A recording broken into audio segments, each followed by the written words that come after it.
morning. Welcome to the farm. Hanson Never Done Farms. We are milking this morning.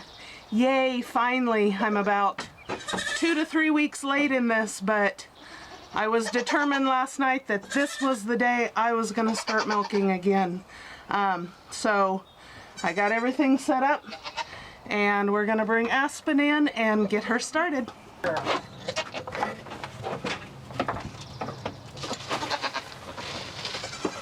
I'll explain a little bit more as we're starting.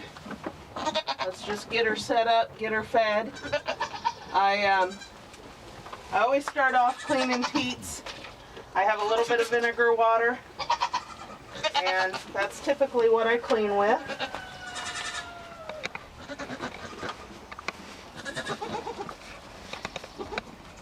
Now, Aspen has very large, easy to milk teats, but she also, the milker that I use, which typically I can put right on my other girl, I can't put on her because her teats are a little large. So it has been my experience that I have to get her started. And I'll show you the milker that I use if we can talk over the other girls that are wanting to be in here. Okay, this is a Dansha Farms milker. I have had it for about 5 years. Aspen is used to being milked on it.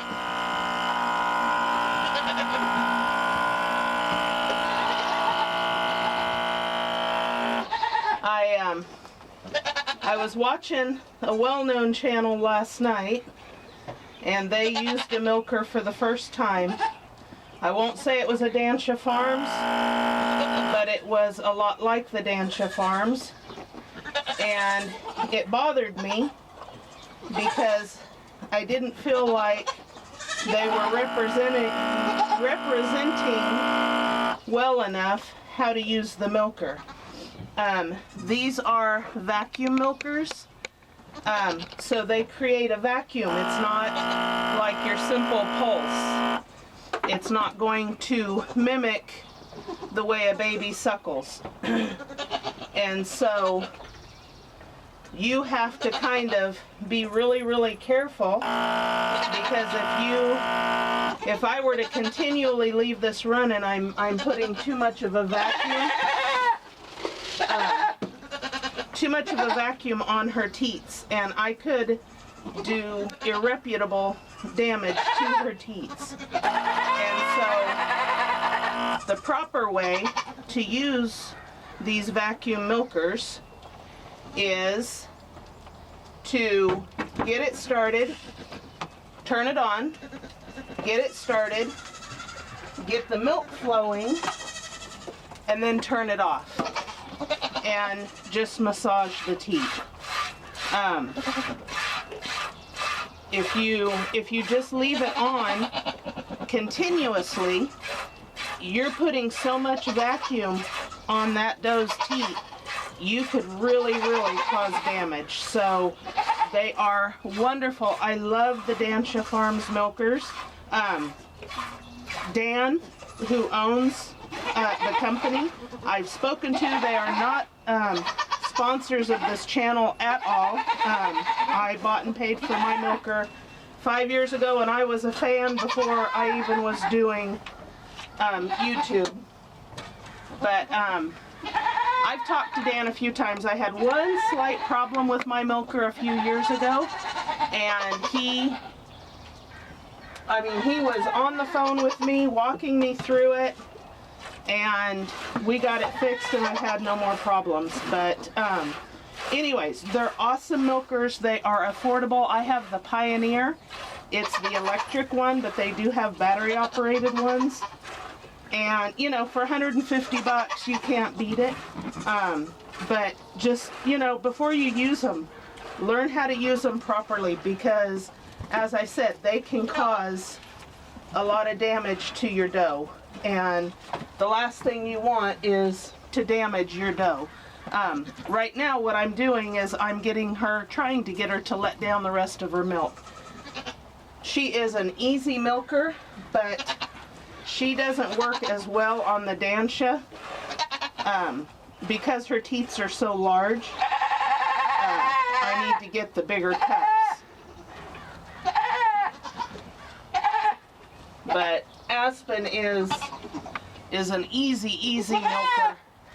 I just can't hold the position for very long to hand milk her out completely.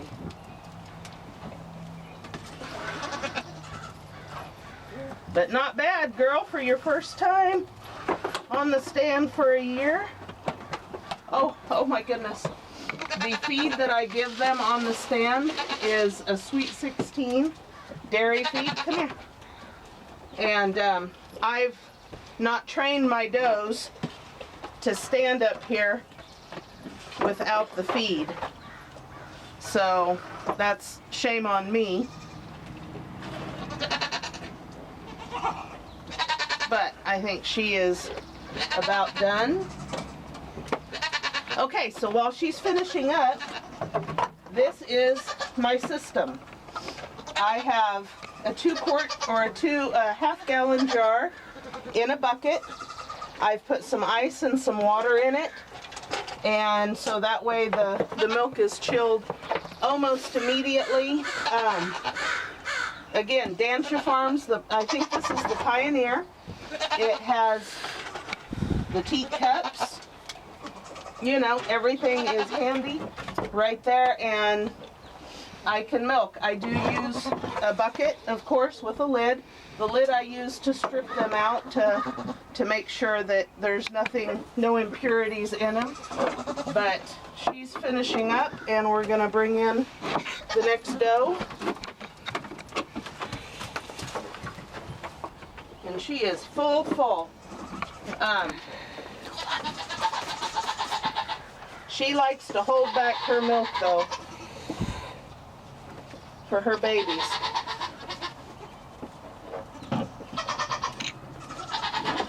Come on, put your leg back. Let's see if she does better for me this year. Last year on the Dancia, she didn't do as well. She stood for it, but she just wouldn't let down her milk very well.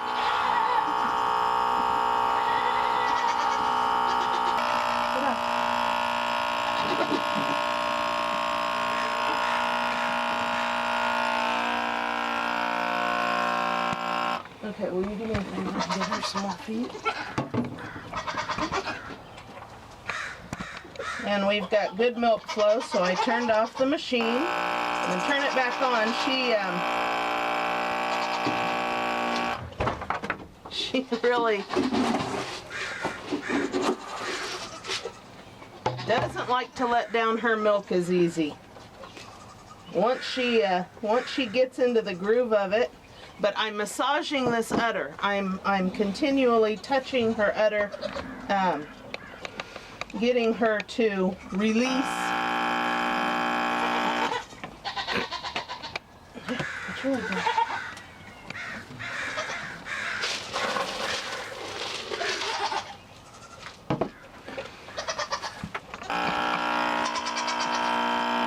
Sometimes when they very first get on the stanchion, they'll really hold back. She is super tight, so she's got a lot of udder retention right now, and that's not a bad thing. It just means that she doesn't give it up as easily sometimes. Again, she's what, almost 5 weeks since freshening, and I'm just now getting back on the milk stand, which my rule is 2 weeks. I want to be in here, when the babies are 2 weeks old, and so I'm a little bit late this time.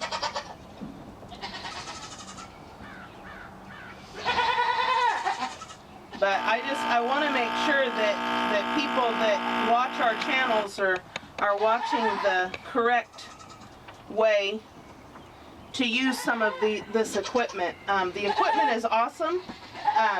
You know, I've heard several people say don't use it, it's vacuum, but if it's used properly, there's nothing wrong with it. It works really good, but you know, you don't want to keep that vacuum on your dough. That's a lot of suction on her consistently, and so that's why I turned the machine off. I've stopped that constant vacuum, and I'm just rubbing her at her, getting her to let down her milk this way, and the suction that's created is enough, and the motion that I'm giving helps do that that pulse. So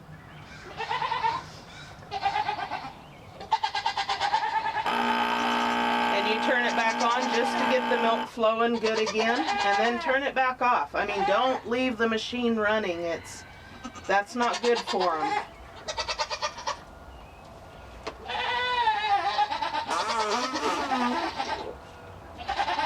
I released her because I noticed one side had pretty much stopped, and I'm not going to leave that on both sides. Put your foot down, sweetheart.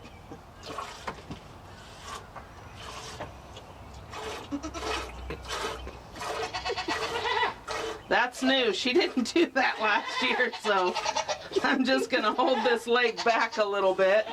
Goofy dough. But she is such a good milker. So easy to milk. Get the leg down. She's making me nervous. There we go.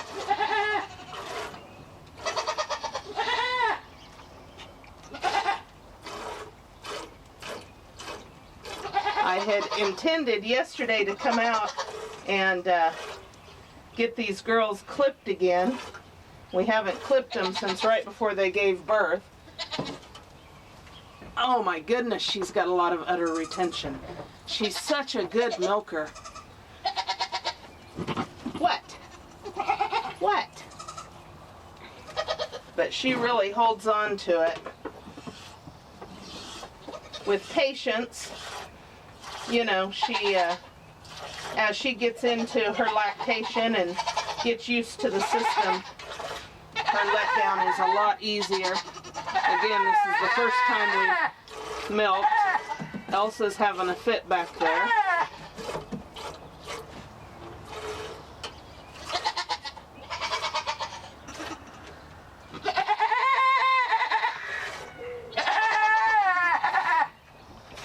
So again, we sold Clara. She's going to a new farm, and she's going to be an awesome addition to the farm she's going to. Provide lots of milk, and just her antics are hilarious. Whew. But you burped. Okay, I'm gonna call it just because I'm not gonna fight this morning. All right, let's get Elsa. My goodness, Elsa. Go on. Come on, Elsa.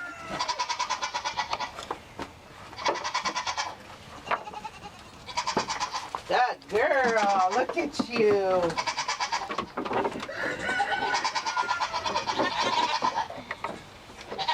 Holy cow, look at that udder.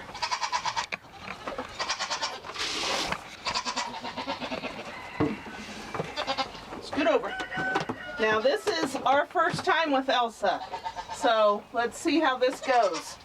She's, I don't think she's new to the milking game, but she's new to our milking game. And this hunching is, scoot over, is not,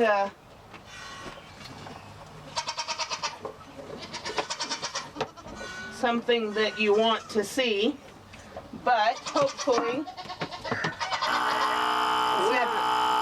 It's okay, okay? It's okay. I'll get it tomorrow. Come on. It's new to me. She's never... Come on.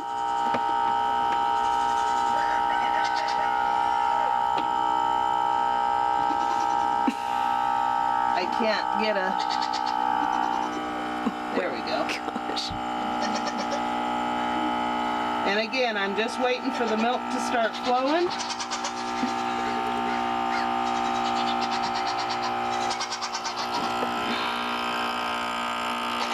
And look at her go.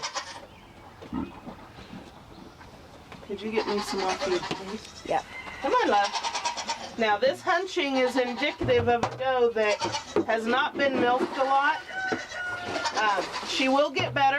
I'm confident of it.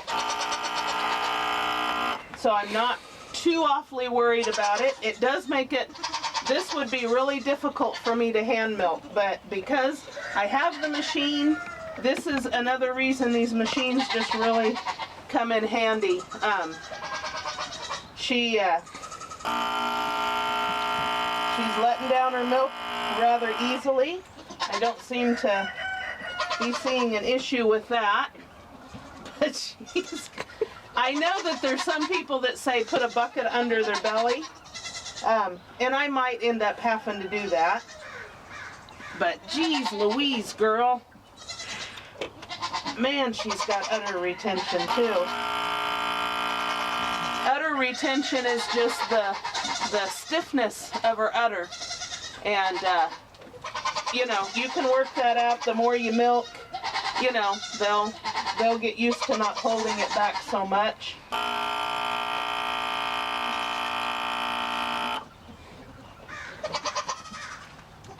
gotta keep track of my jar. I've only got a half-gallon jar. I brought out a quart for extra, but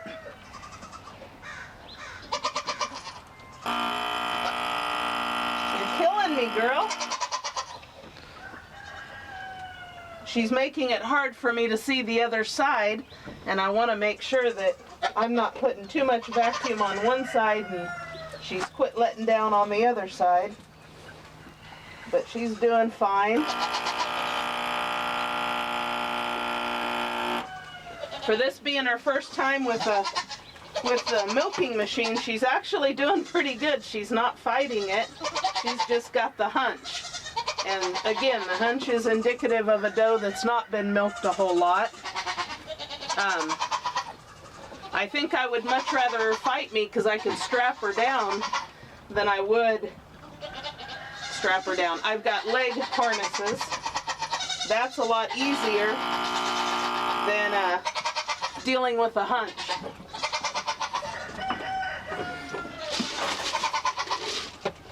The hunch is difficult for me. Whoop, whoop, whoop, whoop, whoop, whoop. Okay, let's see if I can hand milk. That ain't gonna work.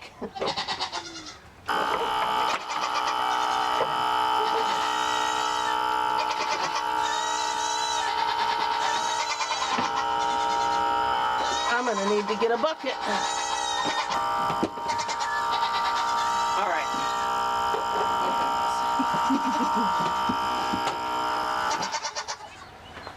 Here we go. No food if you're not gonna let me milk you. Come on. So this is gonna be a training experience. Well, I bet you I could milk her from back there. Okay. I'm not gonna fight her this morning. She's wanting her babies. So we're just gonna call it good. All right, out you go. Come on. And I'll start working with her more in the morning. All right, Kalani. I'm not gonna milk you, love.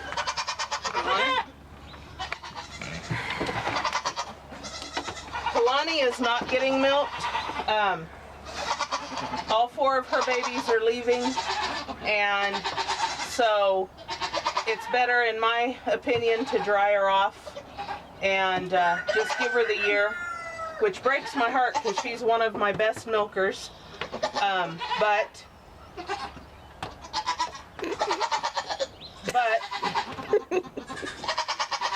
she let me know how she feels about the situation.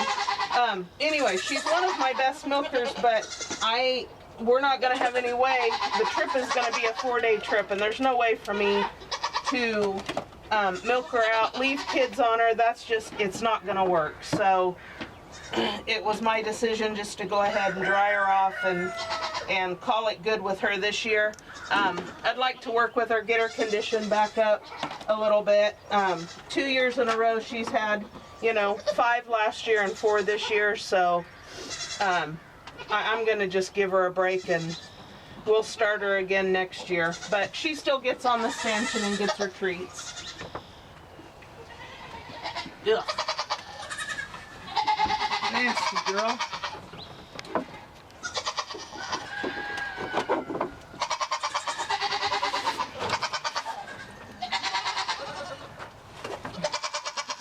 Now, you'll also notice that I did not clean off the doe's teats after I was done milking. That's because the babies will do it.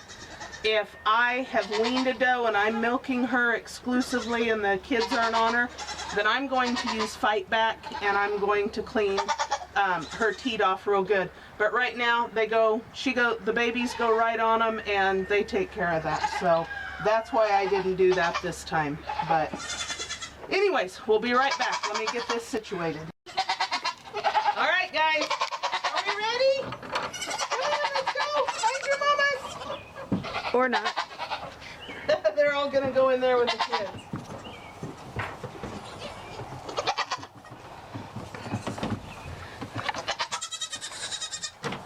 Everybody finds the mamas.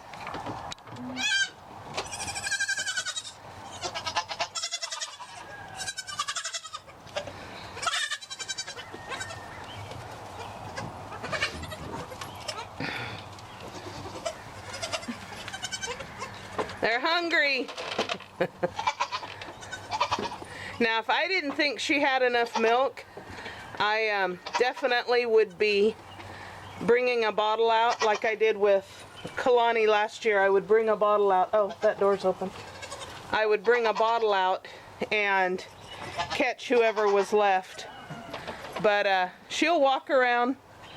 The ones that have gotten satisfied will kind of stay back.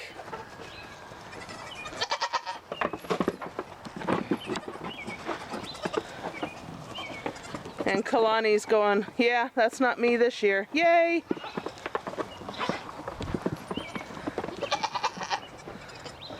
But we're definitely going to be working with Elsa a little bit. What are you coming to me for? I'm not going to help you. Those are your kids.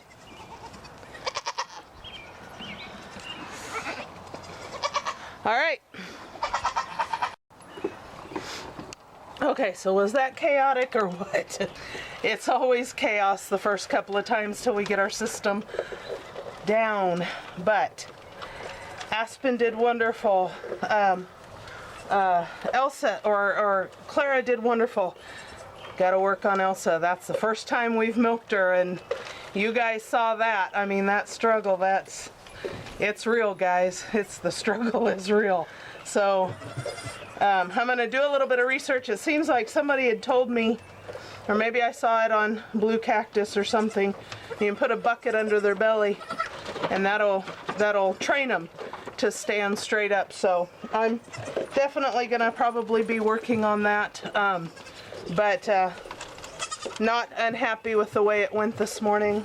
I hope I gave you a good representation of how to use those vacuum pump milk or the vacuum milkers. Again, they're not a pulse pump, and so you really got to be careful. You don't want to put it on and leave it running the whole time. You've got to turn it on, get the milk flow going, then turn it off. Massage the udder. When the milk flow slows down, you start it back up and only run it for as long as that milk starts flowing again.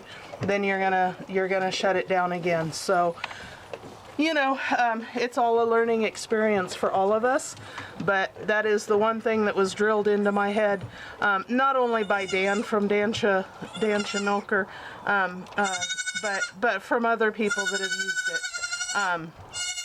You know, one day I would love to have a simple pulse machine, but, you know, it's not in the cards today. Hopefully in the future it will be, but, you know, for now this is what I have to work with. The Dansha Milkers are very affordable. Again, they're not a sponsor of the channel, so I'm going to be a little bit critical. They don't make the lid assemblies where they're interchangeable. You have to buy from him. He's manufactured it in such a way that you can't, you know, replace the hoses and stuff. That is the one thing that I don't like about these milkers. We do our own. Jeff has bought all the mechanisms to make the lid assemblies that attach to the teat cups and to the machine, because the flat lids, canning lids, they wear out, and the rubber wears out after a little bit, and, you know, who wants to go and spend $30-40 on a new, you know, lid with a few hoses out of them?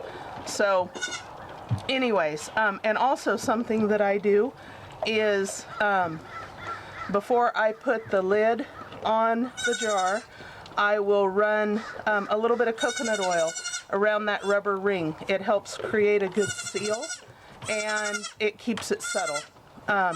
I also put a little bit of coconut oil into rub it around each inside of the teat cups, just because, you know, it's going on their teats, and it just, again, creates a better suction, and it is easier on their teats. So anyways, that is our crazy busy morning. I got a little over 2 quarts out of these 3 girls, and I didn't even take half of what Elsa had. So a little bit of training for her is in our future. I don't know if it'll be so much this year with the move and everything, but we will work with her, and she will be an asset. I am just stoked by what I see out of her. Anyway, so let's take a gander at all these sweet babies, and we will finish up our morning. I've got a lot of stuff to do.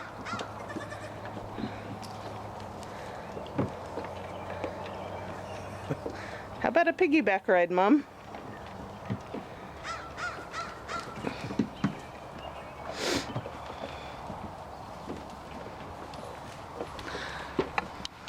Alright guys, I'm going to close it out here. I got stuff I got to get done in the house. If you don't mind, give us a like, subscribe. Oh, by the way, hey, my sister, Teresa Wright, her and her husband, Brian and Teresa Wright, in Oklahoma, Twin Bridge Farm, they just started a YouTube channel last night, made it live, and super excited. If you guys don't mind, I'm going to leave a link in the description. Go over, give them a shout out, tell them, hey, Hanson Never Done Farms sent them, and we will see them soon. Anyways, you all have a good day, and we'll catch you next time. Bye.